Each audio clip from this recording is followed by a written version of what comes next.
ubushobozi bugondoza Farawo, bwari ubushobozi bw'Imana, bwari ubushobozi butandukanye n'ubundi bushobozi. Farawo yari umuntu akomeye cyane, yari yarabosha Abisirayeli, ariko nanjye ngomba mvugane nawe, urakeneye ubushobozi bugondoza ibintu byakuboshe, urakeneye ubushobozi bugondoza abadayimoni kugera ku rugero abadayimoni bakurekura.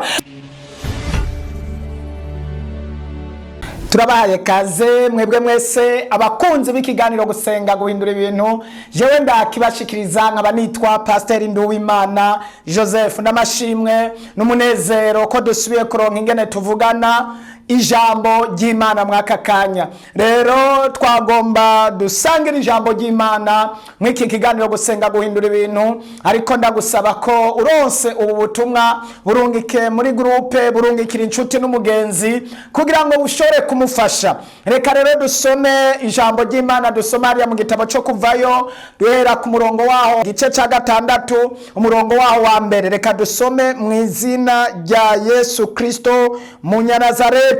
Umurongo waho wa mbere avuga ngo, Uhoraho abarira Mose ati, uhereye none uzoraba ivyo nzogirira Farawo, ukuboko k'ubushobozi kuzomugondoza, abarekure mu izina rya Yesu, amen. Mana ishimwe, ndanezerewe cyane kwiri jambo. Aka kanya tugomba kuvugana kubijanye n'ubushobozi. Uyu twumvise ko ari Mose yabwiwe n'Uhoraho, aravuga ati, Mose ngiye gukora ikintu kidasanzwe kandi uzoraba neza ivyo nzokorera Farawo. Farawo mw'iki gihugu ku Bisirayeli yari yigiza agahambaye, afata Abisirayeli arabagumya, abapondera mu bintu bikomeye cyane, yama bacobogoza, yama barusha, abakoresha ibikorwa birushe byo kwikorera amatafari, kubaka inzitiro, mbese nta kintu na kimwe yipfuza ko yobakora cyofasha Abisirayeli, ahubwo imisi yose yama yipfuza ibikorwa birusha Abisirayeli kugira ngo nibatera imbere, kugira ngo nibatunge, kugira ngo nibagwire. Bibiliya itubwiye ngo Mose aje imbere y'Imana, Abisirayeli baje imbere y'Imana bavugana n'Imana, Imana yumva amarira yabo. Hanyuma haragera igihe Imana ibwira Mose, iramubwira ati, Mose wereye isaha ugiye kubona ingene nzogirira Abisirayeli, ukuboko k'ubushobozi kugiye kugondoza. Mose arabwirwa amajambo akomeye, aravuga ngo ukuboko k'ubushobozi kugiye kugondoza Farawo. Ubushobozi ngomba mvugane nawe, ubushobozi bugondoza Farawo, bwari ubushobozi bw'Imana, bwari ubushobozi butandukanye n'ubundi bushobozi. Farawo yari umuntu akomeye cyane, yari yarabosha Abisirayeli, ariko nanjye ngomba mvugane nawe, urakeneye ubushobozi bugondoza ibintu byakuboshe, urakeneye ubushobozi bugondoza abadayimoni kugera ku rugero abadayimoni bakurekura.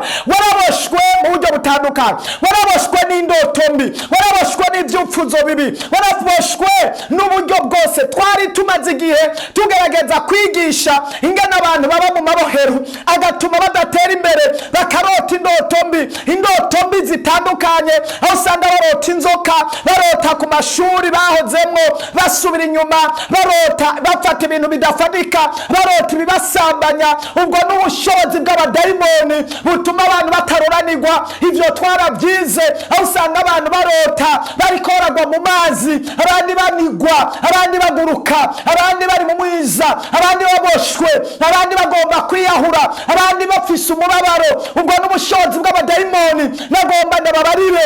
Igihugu cyose, isi yose ikorerwamo ubushobozi bubiri. Hari ubushobozi bwa Shetani aribwo bukoresha abantu ibyaha, hari ubushobozi bw'abadayimoni aribwo bukoresha abarozi n'abapfumu n'abakonikoni. N'iki gihe barimwo Yesu adufashe cyane, hari ubushobozi butuma abantu babohwa n'ibyaha ntibigere bahinduka, hari ubushobozi butuma abantu batabandanya ibyipfuzo byabo bitabaho, ugasanga abantu ntibabyara, abantu ntibubaka, abantu baba mu ngwara. Baraboshwe n'ubushobozi, baguma bizunguruka mu ngwara. Ubwo n'ubushobozi bw'abadayimoni. Ariko kandi hampande y'ubwo bushobozi bw'abadayimoni, hampande y'ubushobozi bw'ibikorwa by'abadayimoni, hari ubushobozi bw'Imana bubohora, hari ubushobozi bw'Imana butanga butanga amahoro mu mutima, hari ubushobozi buhora ababoshwe, abari muri prison, abari mu byaha bitandukanye, hari ubushobozi bw'ijambo, hari ubushobozi bw'amasengesho, hari ubushobozi bw'umwami w'abami yaremye ijuru n'isi abirema akabikomeza. Uhoraho akururukirize ko ubushobozi bukubohora mwene data. Imana ivugana na Mose ngo uhereye iki gihe ugiye kurara ibyo ngiye kubwira Farawo, ndagomba senga Imana. Uhereye isaha ugiye kurara ibyo ukuboko k'ubushobozi, ubushobozi bw'Imana isumba byose, ubushobozi bw'Imana ibirema. Nimubyizeye bari gufatikanya nanje, hari ubushobozi buje kushikamira, buje kugondoza abadayimoni baguhagurukiye. Mana yo mu ijuru, uyu muntu hari mu bushobozi, ubushobozi bw'umwijima bwamubujije kuroranirwa, bwamubujije gutera imbere, ariko turakeneye ubundi bushobozi bwa bundi bururutsa. Haleluya, haleluya. Kuri Farawo akarekura Abisirayeli, nanjye ndaguhamagaye urutsa ubushobozi, ubushobozi butuma umuntu akanura akabona ibyo atari bwabone, ubushobozi butuma umuntu abohoka akava mu ibohoro ry'umubabaro akaronka mpemu yera. Ndagomba ubushobozi, ubushobozi bw'ijuru bwururuke k'uyu muntu, ko muraza kwisanga hari mu bushobozi bw'umwijima, ariko arakeneye ubutabazi bw'ubushobozi busumba ubundi bushobozi. Mu by'ukuri hari ubushobozi busumba ubundi bushobozi, ubushobozi mu bintu bifatika burasumbana. Ndakeneye ubushobozi bushobora kumiragura ubundi bushobozi. Mana ndagushimiye kugiye kurutsa ubushobozi budasanzwe k'uyu muntu mu izina rya Yesu, amen.